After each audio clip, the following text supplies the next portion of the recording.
The day I got a job offer, Cindy, my cousin's wife, announced she was pregnant. She gave me two options, move out or pay $10,000 a month for living expenses. But what she didn't know is that the house we're living in now is mine, and the money we use also comes from me. The day I received my offer letter, Uncle Mark made a huge feast. Even Jason, my cousin, who was usually too busy with work, rushed home before dinner. After a few rounds of drinks, Cindy, who had been quietly eating, suddenly spoke. "I'm pregnant." The room went silent for a few seconds before it burst into laughter and excitement. Jason's face turned red with joy as he stared at Cindy's belly. "Really? Cindy, why didn't you tell me?" Cindy smiled shyly. "I wanted to surprise you." No one was happier than Uncle Mark and Aunt Linda. Jason and Cindy had been married for 3 years without having any children. I was genuinely happy for Cindy and thought to myself, I'll definitely give my future niece or nephew a big gift. As the joyful atmosphere grew, Cindy suddenly put down her chopsticks. "There's one more thing I want to mention," she said.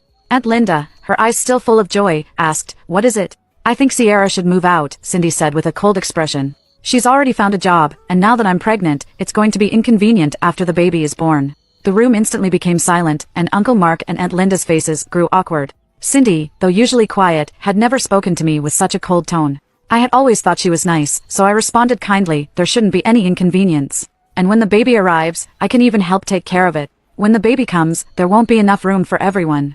"How could that be?" I said, trying to be considerate. "We can clean up the attic floor and make room for your little family. There will be more than enough space." Cindy shot me an inexplicable glare. Aunt Linda chimed in to reassure her, "Cindy, don't worry, we'll make sure neither you nor the baby is uncomfortable." Cindy wasn't finished. "When I have the baby, I'll be recovering and won't be able to move around or dress properly. It's just not right to have an outsider in the house." Suddenly, her expression softened again. "Sierra, I'm not trying to force you out, but you've been living here for so many years. Isn't it time you moved on?" Seeing my face darken, Cindy added, "Your parents passed away early. When you were in college and grad school, my in-laws covered all your living expenses. Nowadays, young women are all about independence. It's time you learned some self-respect and started living on your own." Uncle Mark, who had been silent for a long time, finally slammed his hand on the table, yelling at Cindy, "That's enough. You're getting out of line. Jason, take your wife back to your room." Jason quickly stepped in to defend her. "Dad, Cindy's pregnant. Why are you yelling at her? Besides, she's not wrong." Uncle Mark lost it. He slammed his glass down and shouted at Jason, "Then you can get out too, Cindy wasn't wrong. 7 years ago, my parents were in a car accident and both became comatose. That year, I was about to take my college entrance exams, juggling between school and the hospital. And I started thinking about hiring a nurse. When Uncle Mark found out, he came to me and said, "Sierra, you don't need to hire a nurse.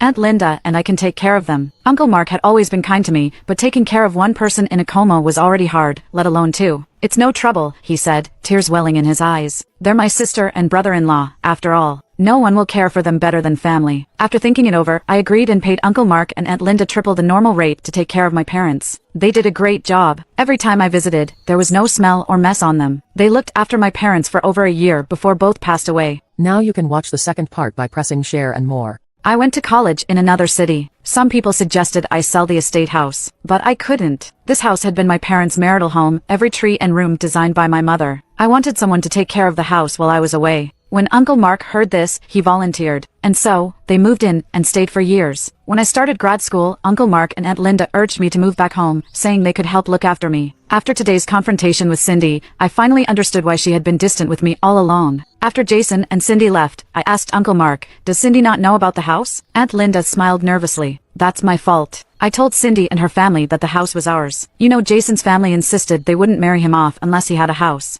But you know we don't have money, so we had to say the house was ours." I could understand that. My parents had arranged several jobs for him, but he never stuck with any of them, always relying on my family's support to start his own. But in recent years, Uncle Mark and Aunt Linda had been good to me.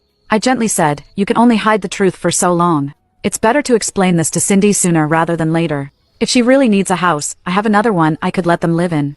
Uncle Mark replied, "Sierra, you've done more than enough for us.